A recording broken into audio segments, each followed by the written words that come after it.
so far it's been, if he was a baseball pitcher, he'd be throwing, I'd say, maybe not a perfect game, but a definite shutout. There we're looking into the corner of Chris Eubank. Relaxed, his manager, Adonis Torres, rubs his arms down. Looks a little bit there like welterweight champ from the Olympics, Mark Freeland. Someone got a towel, please. I got junk all over. Has a jab that, well, maybe obviously not as long as Mark Freeland's, but looks like the jab is Chris Eubank's best weapon. And round 2, I gave it to Eubank. Here's why. Combinations. Cannida covering up pretty well, but can't land the counter right hand.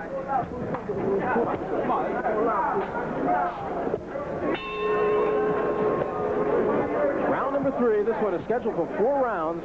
These are junior middleweights. Ken Cannida in the blue trunks out of Philadelphia, and Chris Eubank in the white trunks with the red stripes out of the Bronx, New York.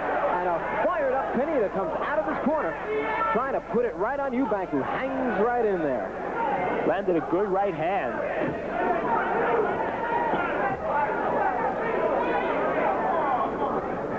And Randy Eubank pulls straight back away from punches. Of course, not the way to do it. You want your fighter to move his head to the side. Muhammad Ali did not do it the right way, believe it or not, as good a defensive fighter as he was. There's a slip. And as he slipped, Eubank was toying around, cranking up with the right arm, having some fun in there. He is really having fun in this workout. We're coming to you from the Atlantis Hotel and Casino on the boardwalk in Atlantic City, New Jersey. I'm Randy Gordon, along with Steve Farhood.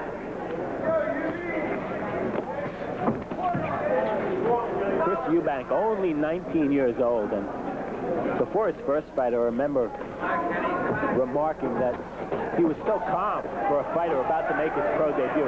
Very loose fighter, and I think you can sense in the way they're fighting that he's a little more relaxed than Ken Cannida, and that's very important in the boxing ring.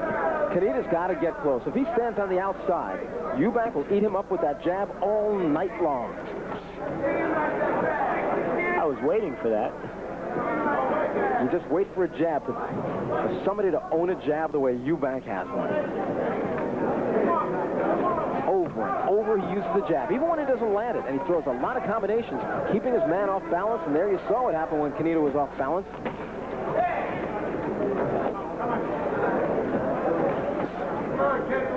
One minute remains here in round number 3. Still a competitive fight. Still a lot of fight left in Cannida. He's just got to get close to make his fight. Very easily, Eubank moves ahead left and right, letting those punches slide by and fly by harmlessly. Looks like Cannida's only real weapon in this fight has been the straight right hand. There it was.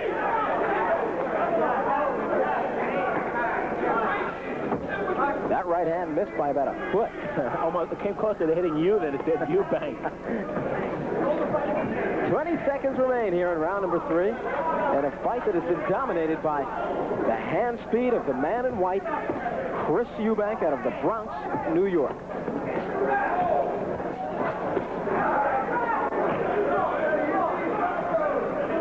Final seconds, 3rd round.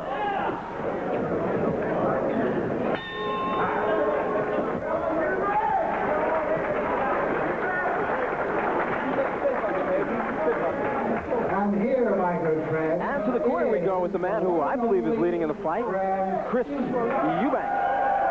And Steve, on your unofficial scorecard, and I always say unofficial, some people don't seem to realize that you and I don't count, the judges here do.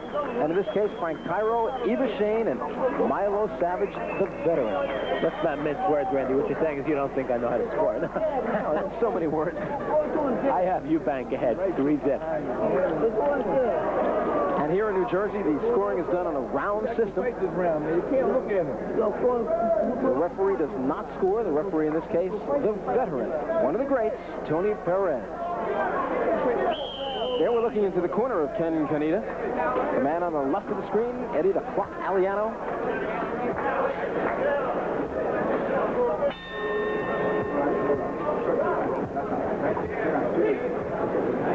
It's the 4th and final round. Referee Perez has the men touch gloves. And I don't think there's any question Cannida in blue needs a knockout. 5 or 6 jabs in a row from Eubank.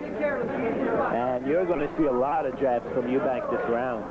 He probably knows who's ahead, assuming we're correct about that, and he'll be content to do a lot of boxing.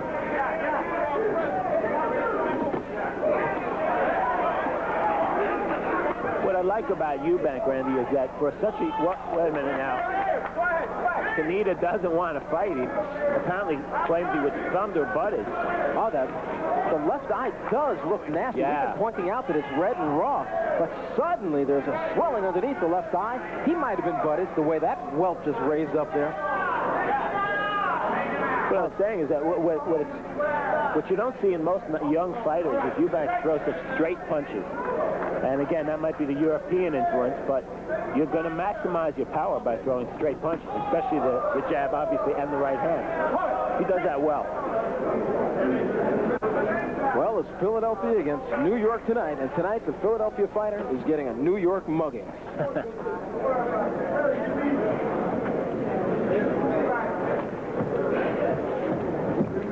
Midway through the 4th and final round, junior middleweights, Ken Cannida in blue, Chris Eubank in white. The story of the fight has been the left hand of the man in white, Chris Eubank. Okay, break. Eubank's corner calling for the jab. Let's see if he responds.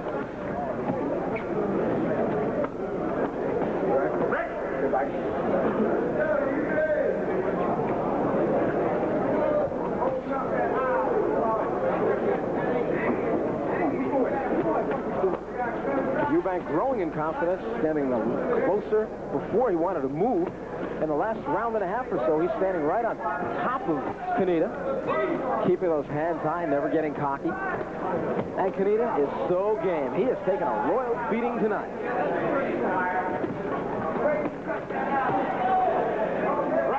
30 seconds left. Sorry, Randy. The one thing I like to see from Eubank, left hook, he really slaps with it. Right hand is straight and sharp, but his left hook he slaps with. Well, we'll keep a watch on him here at ringside and see next time if that hook gets a little bit shorter.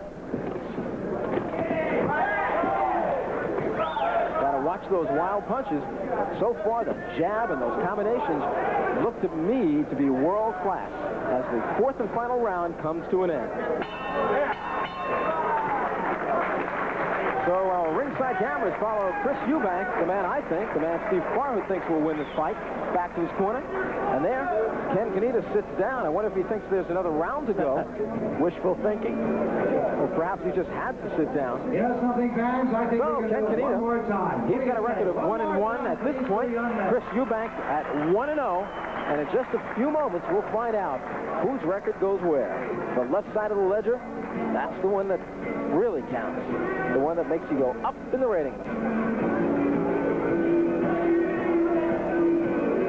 And Steve, it was in that last round. Was it a thumb or a head or what? Well, let's see if we can catch it. It could have been an uppercut. I think it was an uppercut that Chris Eubank threw with the right hand. And as he came up, he had his palm facing up. The thumb was facing the ceiling. And as he came up with it, the thumb went into the eye. Yes, I do believe he was thumbed. And it looked to be an accidental thumb. It was just the positioning of Eubank's hand.